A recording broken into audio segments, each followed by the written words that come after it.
Assalamualaikum warahmatullahi wabarakatuh. Ketemu lagi dengan saya, Bu Guru Warni, di mata pelajaran Bahasa Indonesia di materi mengapresiasi dan mengkreasikan fabel.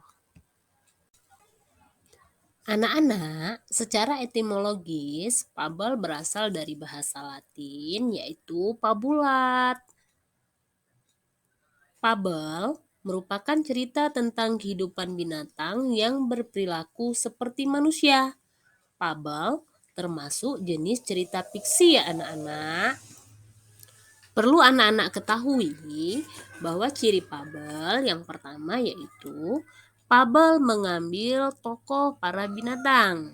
Kemudian yang kedua, watak tokoh digambarkan seperti manusia. Kalian tahu ya anak-anak kalau manusia itu ada yang baik dan ada juga yang buruk. Kemudian yang ketiga, tokoh pada binatang bisa bicara selayaknya manusia. Kemudian, cerita fabel memiliki rangkaian peristiwa yang menunjukkan sebab dan akibat.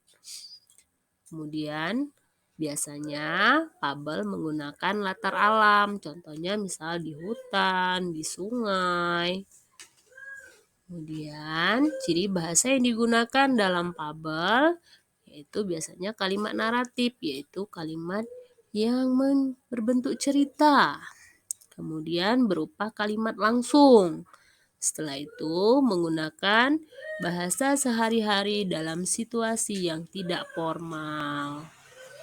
Anak-anak, kemudian unsur fabel yang pertama ada tema. Tema adalah gagasan yang mendasari cerita fabel. Kemudian yang kedua ada tokoh. Tokoh adalah hewan yang menjadi pelaku dalam cerita fabel. Kemudian yang ketiga ada penokohan. Penokohan itu adalah pemberian watak pada setiap tokoh yang ada pada fabel. Selanjutnya ada latar. Latar adalah tempat terjadinya peristiwa. Kemudian kalau alur adalah rangkaian peristiwa. Kemudian yang terakhir ada amanat. Amanat adalah pesan yang disampaikan penulis secara tidak langsung. Amanat dapat disimpulkan. Ya anak-anak, untuk lebih memahami ciri dan unsur fabel, mari anak-anak kita dengarkan fabel berikut ya. Mari dengarkan dengan seksama. Baik anak-anak, ini adalah fabel Cici dan Serigala, karya Lilik Hoir. Sore itu, 3 kelinci kecil, Cici, Pusi, dan Upi bermain bersama di tempat lapang di hutan. Tiba-tiba, Cici melihat sesuatu tergeletak dalam bungkus plastik. "Hai teman-teman, lihatlah!" Cici berteriak sambil menunjuk ke arah bungkusan plastik. "Wah, makanan teman-teman!" teriak Upi. "Asik, sore ini kita makan enak!" Pusi bersorak kegirangan. Cici mengambil kue itu, membuka bungkusnya dan tercium aroma harum dari kue itu. Tiba-tiba muncul niat liciknya. "Ah, kue ini pasti nikmat sekali. Apalagi jika kumakan sendiri tanpa berbagi dengan mereka," gumamnya dalam hati. "Teman-teman, sepertinya kue ini bakal Pak tukang kayu yang sering ke hutan ini. Mungkin dia baru saja ke sini dan belum pergi terlalu jauh. Bagaimana jika kususulkan kue ini?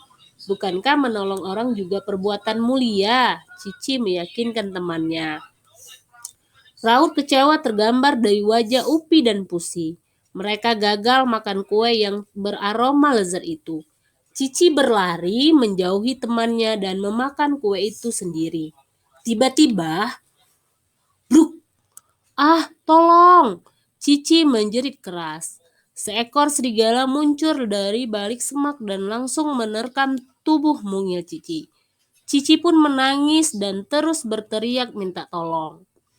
Cici pun memutar otak mencari cara bagaimana agar ia bisa bebas dari cengkraman serigala itu. Akhirnya ia mendapatkan ide. "Pak Serigala, aku punya 2 teman di sana. Bagaimana jika mereka kujemput ke sini supaya kamu dapat makan lebih banyak lagi? Cici berusaha mengelabui serigala itu. Baiklah, segera panggil mereka, tapi aku harus ikut di belakangmu, jawab serigala. Pelan-pelan saja ya, jalanmu supaya mereka tidak mendengar langkah kakimu. Aku khawatir mereka akan lari ketakutan. Cici pun berlari ke arah teman-temannya yang ditinggalkan tadi. Sementara serigala mengikutinya dengan langkah pelan. Menyadari hal itu, Cici berlari sekuat tenaga sambil sesekali memanggil temannya. Ups, kaki Cici tiba-tiba terasa ada yang menarik. Ia pun menjerit dan bahkan tidak berani membuka mata. Jangan Pak Serigala, jangan makan aku. Ampuni aku. Shh, ini aku Ci, bukalah matamu. Ini Upi dan Pusi. Ayo cepat Ci. Dengan rasa kebersamaan mereka pun akhirnya selamat. Napas mereka tersengal-sengal, keringatnya bercucuran. Cici menangis terseduh-seduh. Maafkan aku teman-teman, aku bersalah pada kalian. Aku tidak berbohong. Cici akhirnya menceritakan kejadian yang sebenarnya. Temannya tidak marah apalagi membencinya. Cici pun berjanji tidak akan mengulanginya lagi. Sudahlah Cici, kami memaafkanmu, kata Pusi dengan bijak. Terima kasih kawan, aku janji tidak akan mengulanginya lagi, jawab Cici dengan tulus. Nah, anak-anak, itu adalah Fabel Cici dan Serigala. Baik anak-anak, agar kalian lebih memahami apa itu unsur dan ciri fabel, silahkan kalian kerjakan lembar kerja berikut ya. Baik, sampai di sini saja pertemuan kita pada hari ini. Ibu Guru Wari pamit. Assalamualaikum warahmatullahi wabarakatuh. Dadah.